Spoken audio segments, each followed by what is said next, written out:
You want to take back the Bronx? Shut it down! Shut it down! Shut it down! Shut the Bronx down!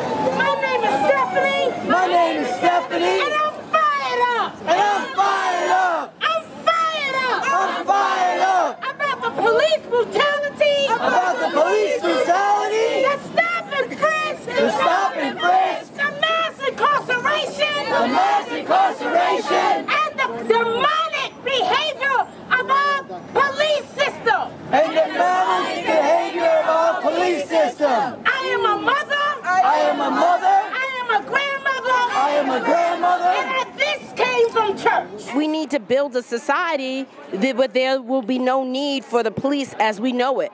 That there will be no need for a military complex as we know it. And so people are going to have to learn new trades that is not going to be gatekeepers to oppression. So it's going to be a difficult adjustment, but it's going to have to happen. And as you see the movement in all the world, people are fired up. And because of the whole social network, people are seeing it's not just happening in certain places, it's all over the world.